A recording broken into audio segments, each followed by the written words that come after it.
Halo semua, gimana kabar kalian hari ini? Semoga sehat selalu dan dimudahkan segala urusannya. Pada episode kali ini Mimin mau ngebahas alur cerita film berjudul The Marksman yang dirilis pada tahun 2021. Ya udah, tanpa berlama-lama lagi, mari kita masuk ke filmnya. Semongko. Marksman 2021 dibuka dengan memperlihatkan seorang anak yang bernama Miguel. Ia baru saja pulang sekolah dan tinggal bersama ibunya yang bernama Rosa di wilayah Meksiko. Sedikit informasi nih guys, jika wanita cantik yang bernama Rosa ini adalah janda karena ditinggal mati suaminya saat Miguel masih kecil. Saat Rosa sedang masak, ia dikejutkan dengan teleponnya yang berdering. Di ujung sana rupanya keponakan Rosa yang bernama Carlos mengatakan jika dirinya sedang diburu oleh kartel Meksiko. Hal ini dikarenakan Carlos telah mengambil uang kartel sebanyak 1 juta dolar. Rosa diminta untuk segera pergi meninggalkan Meksiko dan membawa tas yang berisikan uang yang sudah ia letakkan di suatu tempat. Singkat cerita nih guys, Carlos tak bisa berlari lagi dari kejaran kartel. Ia ditangkap dan disiksa habis-habisan oleh anggota kartel yang memaksa Carlos memberikan uang yang sudah ia curi sebelumnya. Namun Carlos tetap dalam pendirian dan tidak mau mengatakan di mana uang tersebut. Sang bos kartel yang bernama Mauricio kemudian memeriksa HP Carlos di mana ia baru saja memanggil Rosa. Mauricio merasa jika uangnya saat ini tengah dibawa oleh Rosa. Ia pun kemudian menyuruh anak buahnya menangkap Rosa serta menghabisi Carlos saat itu juga. Film kemudian berpindah di sebuah wilayah Arizona. Seorang pria tua pensiunan marinir Amerika tengah mengawasi zona perbatasan Amerika-Meksiko. Tak berselang lama kemudian Jim melihat segerombolan imigran gelap yang tengah berjalan menuju ke Amerika. Ia pun kemudian menelpon petugas perbatasan tentang peristiwa tersebut. Jim kemudian diam-diam mengikuti para imigran tersebut dan mendapati seorang pria tua yang tergeletak lemas dengan luka di kakinya. Ia pun kemudian memberikan air kepada pria tersebut dan kembali melaporkan kepada pihak perbatasan. Setelah tugasnya selesai, Jim kemudian pulang dan menurunkan bendera Amerika yang berada di depan rumahnya.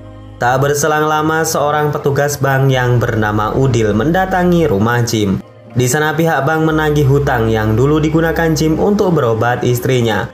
Namun kendati demikian, meskipun sudah banyak mengeluarkan dana, istri Jim yang menderita kanker akhirnya meninggal dunia dan ia kubur di belakang rumahnya. Mendengar hal itu, Udil pun merasa kasihan dengan Jim.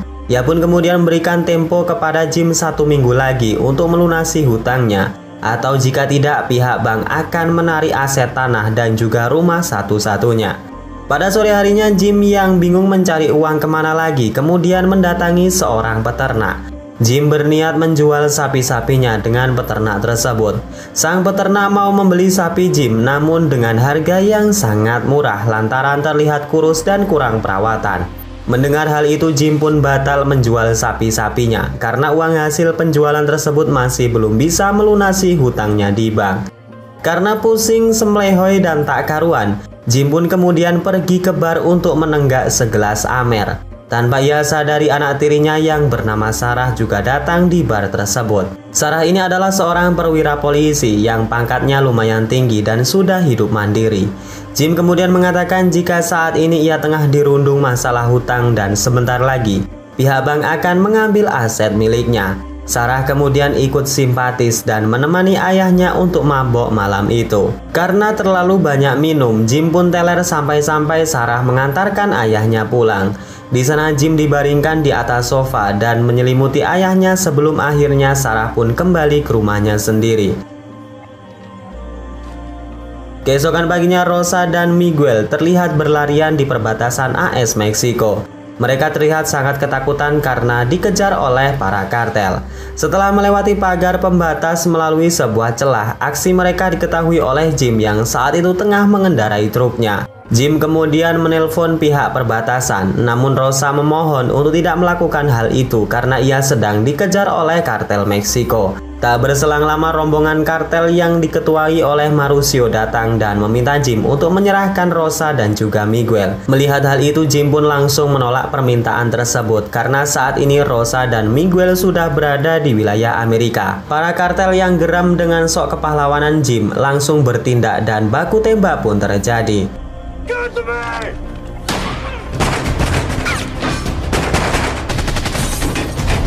Karena Jim hanya membawa senjata Kar 98, ia pun memutuskan untuk kabur dan membawa Rosa dan juga Miguel.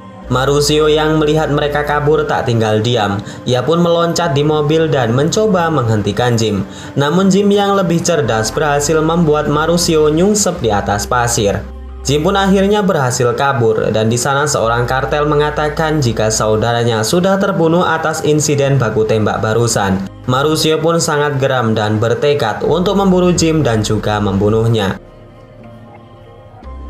Jim yang berhasil kabur rupanya tak bernasib baik. Atas baku tembak tadi rupanya membuat Rosa saat ini dalam kondisi sekarat. Sebelum meninggal, Rosa menyerahkan tas yang berisikan uang kepada Jim dan memberikan sebuah alamat untuk mengantarkan Miguel ke tempat neneknya yang berada di Chicago. Dan setelah itu Rosa pun meninggal dunia. Di malam harinya para polisi dan pihak medis pun berdatangan. Di sana Sarah juga hadir dan mengatakan kepada ayahnya jika Miguel akan dibawa ke kantor polisi untuk diserahkan kepada neneknya di Chicago. Keesokan paginya Jim yang berada di kantor perbatasan terbangun dari tidurnya. Di sana ia juga melihat mobil kartel datang. Namun Jim yang merasa tak ada urusan tak memperdulikannya. Karena penasaran tentang apa yang sedang dicari para kartel tersebut, Jim pun membuka tas pemberian Rosa. Ia sangat terkejut setelah melihat jutaan dolar berada di tas tersebut. Dan disinilah Jim paham jika uang tersebutlah sumber dari semua masalah ini. Ia pun pergi dan berniat untuk melunasi hutang-hutangnya dengan menggunakan uang tersebut. Namun saat melihat kembali tas tersebut, Jim melihat sebuah darah dan sontak membuat jiwa kemanusiaannya kembali bangkit.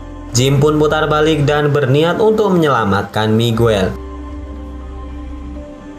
Sesampainya di kantor perbatasan, seorang petugas mengatakan jika Miguel akan diserahkan kepada keluarganya yang saat ini sudah menunggu di samping kantor. Mengetahui jika petugas tersebut sudah disogok oleh kartel, Jim pun membawa Miguel diam-diam tanpa sepengetahuan petugas. Di lain sisi, Mauricio dan anggotanya yang memantau melihat Jim membawa Miguel pergi. Ia pun berencana akan masuk ke wilayah AS untuk membunuh keduanya. Sesampainya di rumah, Jim pun membawa beberapa pakaian ganti dan juga senjatanya. Dan setelah persiapan dirasa cukup, mereka pun segera pergi ke wilayah Chicago. Di lain sisi, Mauricio dan anak buah kartelnya tengah dalam pemeriksaan petugas sebelum ia memasuki wilayah Amerika. Karena para kartel terkenal kejam dan juga bengis, para polisi tak banyak bertanya dan mereka pun dibiarkan masuk begitu saja. Tujuan Mauricio rupanya adalah rumah Jim itu sendiri. Di dalam rumah tersebut, Mauricio melihat data diri, buku rekening dan juga pin marinir yang menandakan jika Jim adalah mantan tentara. Karena Mauricio sudah kesal dengan Jim, ia pun menyuruh anak buahnya untuk menyiramkan bensin dan juga membakar rumah tersebut. Tujuan selanjutnya para kartel ini adalah seorang hacker yang merupakan anggota mereka di AS. Mauricio memberikan buku rekening milik Jim kepada si hacker untuk mendeteksi kemana Jim pergi. Secara kebetulan Jim yang hendak membeli bahan bakar menggunakan kartu kreditnya untuk bertransaksi. Ia juga pergi ke dalam toko untuk membeli peta dalam rangka menunjuk jalan ke arah Chicago. Karena Jim telah menggunakan kartu kreditnya, otomatis si hacker mengetahui posisi Jim yang baru saja berhenti di sebuah pom bensin. Mendengar hal itu, Mauricio dan anggota kartelnya segera menuju ke sana untuk menangkap Jim. Sesampainya di pom bensin yang dimaksud, Mauricio segera masuk dan memaksa Mbak Kasir untuk membuka CCTV yang menampilkan di mana Jim pergi. Namun karena Mbak Kasir tersebut menolak, Jim pun menembak mati Mbak Kasir saat itu juga.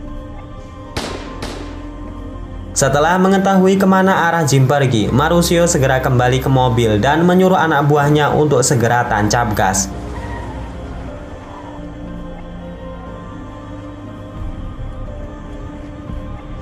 Di tengah perjalanan, mobil Jim diberhentikan oleh Pak Polisi yang bernama Vin. Di sana Jim mengatakan sejujurnya jika ia sedang membawa senjata beserta surat resminya. Namun entah apa yang dimaksud polisi tersebut, ia malah menangkap Jim dan membawanya ke dalam mobil polisi. Jim melihat gelagat Vin yang mencurigakan. Ia seperti tengah menginformasikan kepada seseorang dengan teleponnya. Dan perlu diketahui jika Vin rupanya telah dibayar oleh Marusio untuk menangkap Jim yang melintasi wilayah tersebut. Vin yang sadar kedoknya terbongkar segera menodongkan pistol ke arah Jim. Dengan maksud memberikan ancaman, polisi korup tersebut malah dibuat pingsan setelah dihajar oleh seorang mantan marinir. Jim pun membawa Miguel untuk bersembunyi di balik bukit. Dan benar saja, tak lama berselang Marusio dan anggota kartelnya mendatangi tempat tersebut. Marusio terlihat menampari Vin dan menanyakan di mana Jim pergi. Namun karena polisi korup ini tadi pingsan, jelas saja ia tak mengetahui kemana Jim pergi.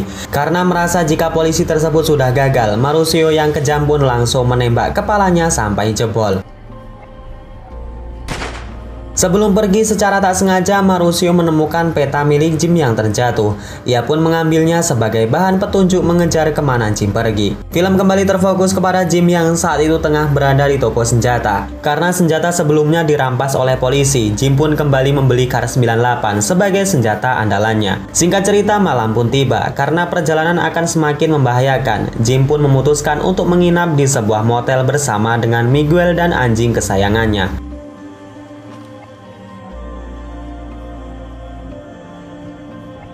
Tepat jam 2 pagi, Jim pun terbangun dari tidurnya. Di sana anjing milik Jim menunjukkan sebuah bahaya. Saat diperiksa, rupanya para kartel telah datang dan berada di ruangan resepsionis.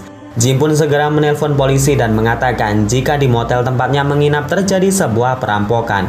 Ia juga bergegas membangunkan Miguel dan pergi melewati sebuah jendela menuju ke semak belukar untuk bersembunyi. Di lain sisi, Marusio dan kartelnya sedang memasuki kamar Jim yang saat itu sudah kosong melompong. Marusio pun sangat kesal dan meneriaki Jim jika ia pasti akan membunuhnya karena Jim telah membunuh saudaranya. Salah seorang kartel mengatakan jika polisi sebentar lagi akan datang. Mereka pun bergegas pergi ke mobil untuk meninggalkan tempat tersebut. Jim yang mengetahui jika para kartel akan segera pergi ke tempat tersebut, kemudian menyuruh Miguel untuk pergi ke mobil duluan sedangkan ia akan mencari anjingnya yang tadi sempat berlari. Namun sayangnya Jim harus ikhlas setelah melihat kartel tersebut membunuh anjing kesayangannya. Setelah para kartel biadab tersebut pergi, Jim pun membawa anjing kesayangannya dan pada keesokan paginya mereka menguburkan di sebuah tempat. Selepas itu, Miguel mengajak Jim ke sebuah gereja untuk mendoakan mendiang ibunya yang sudah meninggal. Seorang pendeta kemudian mendatangi Jim dan menanyakan apakah Miguel adalah putranya. Jim mengatakan jika ia dipercaya oleh seseorang untuk menjaga Miguel dan mengantarkan kepada keluarganya di Chicago. Bapak pendeta tersebut kemudian menasihati Jim jika ia sudah mendapatkan amanah yang besar dan Jim sendiri harus melaksanakan amanah tersebut. Jim kemudian menelpon Sarah di kantor polisi. Sarah meminta Jim untuk menyerahkan Miguel kepada polisi saja. Namun Jim menolak karena ia sendirilah yang sudah diamanahkan oleh mendiang Rosa untuk menjaga dan membawa Miguel ke tempat keluarganya. Singkat cerita, Jim dan Miguel melanjutkan perjalanan ke wilayah Chicago. Di lain sisi, para kartel tengah galau setelah mereka kehilangan jejak kemana Jim pergi. Namun setelah seorang kartel iseng membuka peta yang sebelumnya mereka temukan, terlihat wilayah Chicago diberi tanda oleh Jim, yang itu artinya Chicago adalah tujuan kemana Jim pergi. Marusio kemudian menelpon anggota kartelnya yang berada di wilayah Chicago. Ia menyuruh kartel tersebut untuk mencegat Jim yang hendak melintasi wilayah itu. Di malam harinya, Jim dan Miguel kembali beristirahat di bawah sebuah jembatan. Mereka menyalakan api untuk menghangatkan tubuh. Namun karena kurang besar api yang mereka buat, Jim kemudian membakar selembar demi selembar uang bersama dengan Miguel.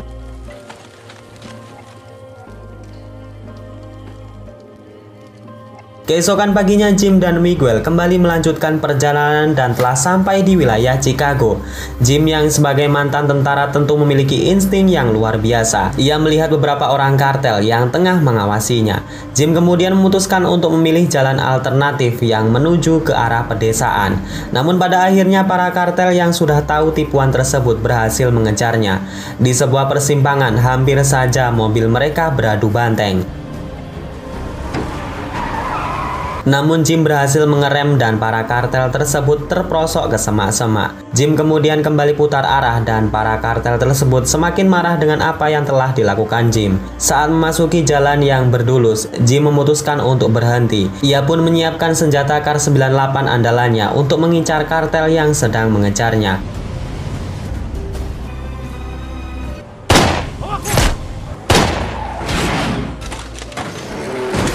Setelah mobil tersebut terguling hebat, ketiga orang yang tersisa segera turun dan langsung menyerang mereka.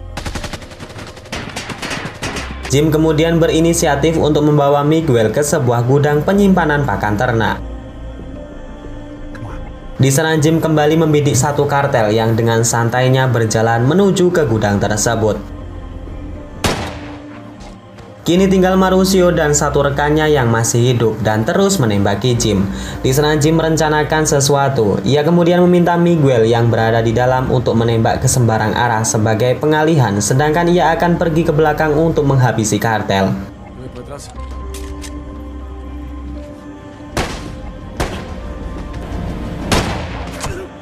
Dengan strategi tersebut, satu orang kartel kembali dilumpuhkan. Namun sayangnya Miguel yang hanya seorang bocah berhasil ditangkap oleh Marusio. Dengan terpaksa Jim meletakkan senjatanya ke lantai, sedangkan Marusio memaksa Miguel untuk menembak Jim. Dengan cerdiknya, Miguel berhasil melepaskan magazin senjata. Namun Marusio juga dengan sigap menembakkan satu tembakan yang mengenai bagian perut Jim. Namun Marusio juga dengan sigap menembakkan satu peluru yang mengenai bagian perut Jim. Terjadi pertarungan yang hebat dan kemudian dimenangkan oleh Jim, sang mantan marinir yang gagah perkasa. Di sana sebenarnya Miguel hendak menembak Marusio sebagai balas dendam atas kematian sang ibu. Namun Jim melarangnya dan merebut senjata tersebut lalu menembak Marusio tepat di perutnya. Sebelum pergi, Jim kemudian memberikan pilihan kepada Marusio, lebih baik mati di tanganku sebagai pecundang atau mati bunuh diri sebagai seorang kartel. Marusio yang sudah tahu jika dirinya akan mati karena kehabisan darah, memutuskan untuk mengakhiri penderitaannya. Singkat cerita, Jim dan Miguel telah sampai di alamat yang diberikan oleh Rosa. Di sana Jim menyuruh untuk mengetuk pintu rumah tersebut. Setelah diketuk, terlihat nenek dan bibi Miguel langsung memeluknya yang sudah sangat khawatir dengan keselamatannya. Miguel kemudian mengatakan jika ia diselamatkan oleh seorang pria yang sangat baik hati. Namun saat ia berbalik arah, Jim yang tadi mengantarnya telah menghilang entah kemana. Dan kemudian film ini pun selesai. Oke, segitu aja guys alur cerita pada episode kali ini. Semoga kalian suka dan dapat mengisi waktu kosong kalian. Saya Najah undur diri, wassalamualaikum warahmatullahi wabarakatuh.